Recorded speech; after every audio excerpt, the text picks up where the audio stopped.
வணக்கம். இதழ் டிஎன்டிஆர் வானொலியின் இன்றைய மாலை நேர பிரதான செய்திகள் வாசித்து வழங்குபவர் ரவிசக்தி ரவிச்சந்திரன்.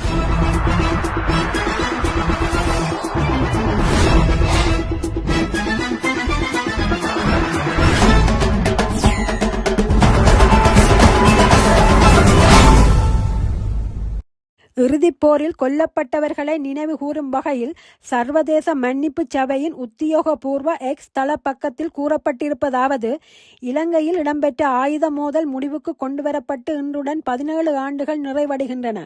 அந்த மோதலில் உயிர் பிழைத்தவர்களும் அவர்களது குடும்பத்தினரும் ஒவ்வொரு ஆண்டும் முள்ளிவாய்க்காலில் ஒன்று கூடி இறுதிக்கட்ட போரில் உயிரிழந்தவர்களை நினைவு கூறுவதுடன் தாம் அனுபவித்த துயரங்களுக்கும் சாட்சியாக நிற்கின்றனர். ஐக்கிய நாடுகள் சபையினால் மேற்கொள்ளப்பட்ட விசாரணைகளின் ஊடாக ஆவணப்படுத்தப்பட்டதன் பிரகாரம் மோதலின் போது இடம்பெற்ற சர்வதேச மனித உரிமைகள் மற்றும் மனிதாபிமான சட்ட மீறல்கள் தொடர்பில் உண்மை, நீதி மற்றும் இழப்பீடு என்பன உறுதி செய்யப்பட வேண்டியதன் உடனடி தேவையை இந்த முள்ளிவாய்க்கால் நினைவேந்தல் நினைவுறுத்துகின்றது. உள்நாட்டு பொறிமுறையின் ஊடாக பக்கச்சார்பற்றதும் நம்பத்தக்கதுமான விசாரணைகள் இடம்பெறுவதை உறுதி செய்வதாக இலங்கை உள்நாட்டிலும் சர்வதேச ரீதியிலும் பல முறை வாக்குறுதி அளித்த போதிலும் தற்போதைய அரசாங்கம் உள்ளடங்கலாக அடுத்தடுத்து ஆட்சி பீடமேறிய அரசாங்கங்கள் அந்த வாக்குறுதியை நிறைவேற்ற தவறிவிட்டன. சர்வதேச சட்டத்தின் பிரகாரம் இலங்கை பொறுப்பு கூறலை உறுதி செய்வதற்கு புதுப்பிக்கப்பட்ட வலுவான நடவடிக்கை அவசியம் என்பதையும் காண்பிக்கின்றது. மோதல்களால் பாதிக்கப்பட்ட பகுதிகளில் வாழும் தமிழ் சமூகங்களுடனான கலந்துரையாடலின் போது நீண்டகால பிரச்சினைகளுக்கான தீர்வு மற்றும் கடந்த கால மீறல்களுக்கான பொறுப்பு கூறல் என்பன நிறைவேற்றப்பட்டால் மாத்திரமே அரசாங்கத்துடன் அர்த்தமுள்ள ஒத்துழைப்பை கட்டியெழுப்ப முடியும் என குறிப்பிடப்பட்டுள்ளது.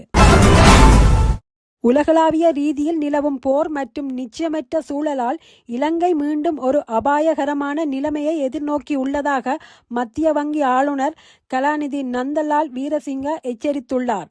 பாராளுமன்ற நிதிக்குழுவின் தற்காலிக தலைவர் ரவூப் ஹக்கீம் எழுப்பிய கேள்விக்கு பதிலளிக்கும் போதே ஆளுநர் இதனை தெரிவித்துள்ளார். தற்போதைய உலகளாவிய போர் பதற்றங்களுக்கு மத்தியில் எதிர்கால மாதாந்த முன்னறிவிப்புகளை வெளியிடுவது கடினமாக உள்ளதாகவும் நிலைமைகள் மிக வேகமாக மாறி வருவதாகவும் அவர் சுட்டிக்காட்டினார்.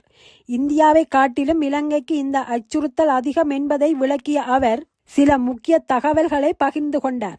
$700 பில்லியன் கையிருப்பு வைத்துள்ள இந்தியாவிலேயே பிரதமர் நரேந்திர மோடி எரிபொருள் பயன்பாட்டை குறைக்குமாறு நாட்டு மக்களுக்கு அறிவுறுத்தியுள்ளார். உலகளாவிய நெருக்கடி தொடர்ந்தால் குறைந்த கையிருப்புள்ள இலங்கை போன்ற நாடுகள் மிக கடுமையான பாதிப்புகளை சந்திக்கும். இந்தியா ஏற்கனவே தனது அரச ஊழியர்களை வீட்டில் இருந்து வேலை செய்ய ஊக்குவிக்கும் நடவடிக்கைகளை எடுத்துள்ளது. இலங்கையிலும் அத்தியாவசியமற்ற எரிபொருள் பாவனையை குறைப்பது கட்டாயமாகும் என ஆளுநர் வலியுறுத்தியுள்ளார்.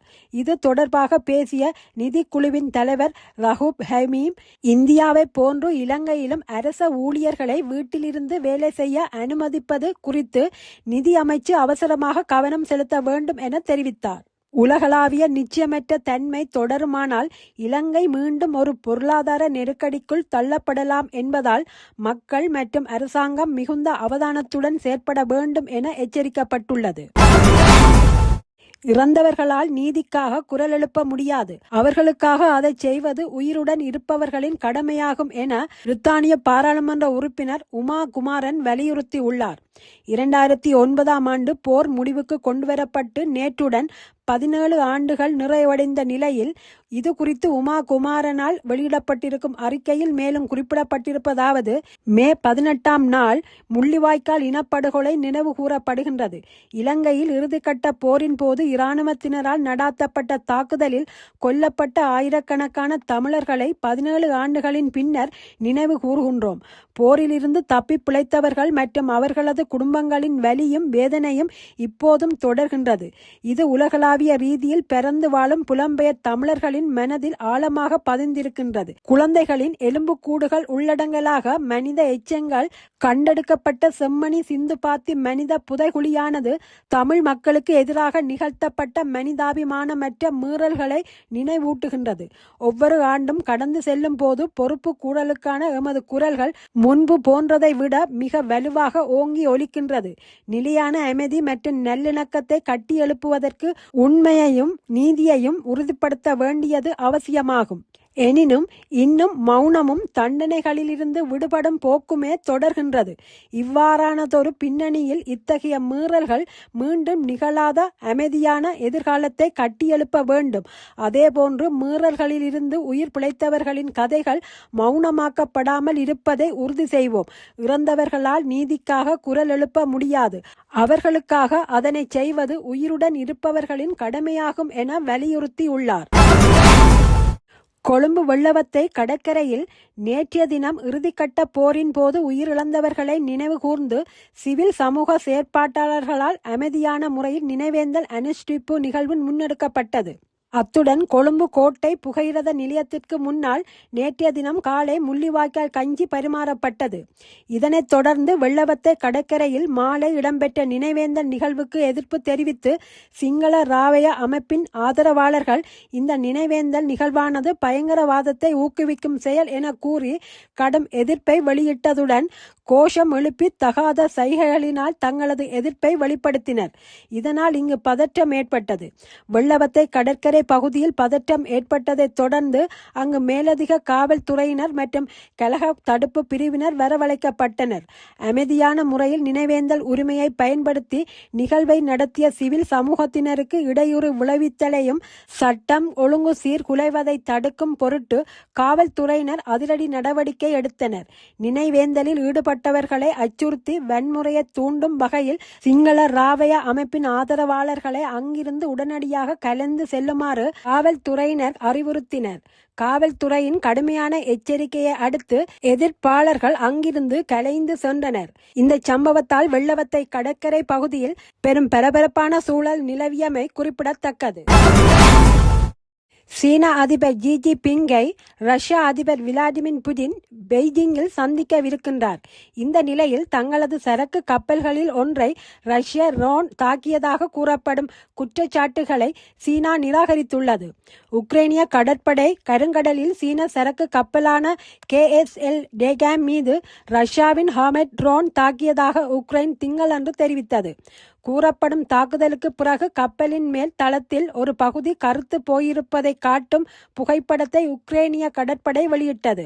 இந்த நிலையில் சம்பந்தப்பட்ட கப்பல் மார்ஷல் தீவுகளில் பதிவு செய்யப்பட்டது என்றும் அதில் சீன குழுவினர் பயணம் செய்தனர் என்றும் சீன வெளிவிவகார அமைச்சக செய்தி தொடர்பாளர் குவேனி யாகுவின் செவ்வாயன்று தெரிவித்தார்.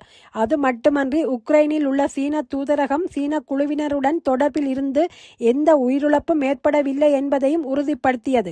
அதிபர் புடின் இன்று செவ்வாய்க்கிழமை சீனாவுக்கு பயணம் செய்வதற்கு சற்று முன்னதாக இந்த தாக்குதல் சம்பவம் வெளியாகியுள்ளது. உக்ரைன் போர் விவகாரத்தில் முறையான பேச்சுவார்த்தையும் இணக்க பேச்சும் மட்டுமே தீர்வை தரும் என சீனா நம்புவதாகவும் குவா ஜியாகுவின் குறிப்பிட்டுள்ளார். ஆனால் போரை முடிவுக்கு கொண்டுவர பேச்சுவார்த்தைகள் நடத்தப்பட வேண்டும் என்று சீனா தொடர்ந்து வலியுறுத்தி வந்தாலும் ரஷ்யாவின் படையெடுப்பை அது ஒருபோதும் கண்டிக்கவில்லை.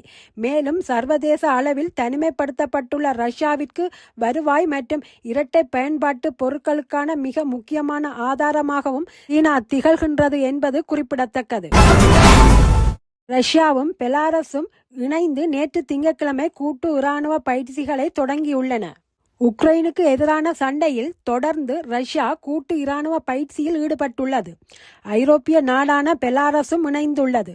தந்திரோபாய அணு ஆயுதங்களை போர்க்களத்தில் நிலைநிறுத்துவதற்கான பயிற்சிகளை மேற்கொள்ள நேற்று திங்களன்று ரஷ்யா இந்த பயிற்சியை தொடங்கியுள்ளது. தனது ஒக்ரேனிக் அதிவேக பாலிஸ்டிக் ஏவுகணை அமைப்பை பெலாரஸ் எல்லைக்குள் ரஷ்யா நிலைநிறுத்திய பிறகு நடைபெறும் முதற் பயிற்சிகள் இவையாகும். இது குறித்து பெலாரஸ் பாதுகாப்பு அமைச்சகம் கூறுகையில், திட்டமிடப்படாத ஏவுதளங்களில் இருந்து அணு ஆயுதங்களை நகர்த்துவதற்கும் நிலைநிறுத்துவதற்கும் இராணுவத்தின் தயார் நிலையை சோதிப்பதே இந்த பயிற்சிகளின் நோக்கம் என தெரிவித்துள்ளது. நேட்டோ உறுப்பு நாடுகளிடம் இருந்து தனது நாட்டிற்கு அச்சுறுத்தல்கள் இருப்பதாக பெலாரஸ் அதிபர் அலெக்சாண்டர் லுகானெஸ் கூறியதைத் தொடர்ந்து கடந்த ஆண்டு இறுதியில் அணு ஆயுதங்களை தாங்கக்கூடிய ஒரேனிக் அமைப்பு பெலாரஸில் நிலைநிறுத்தப்பட்டுள்ளமை குறிப்பிடத்தக்கது. இத்துடன் இதழ் TNTR வானொலியின் இன்றைய பிரதான மாலை நேர செய்திகள் நிறைவடைந்தன. மீண்டும் ஒரு செய்தி தொகுப்போடு உங்களை சந்திக்கும் வரை விடைபெற்றுக் கொள்வது ரவிசக்தி ரவிச்சந்திரன். நன்றி, வணக்கம்.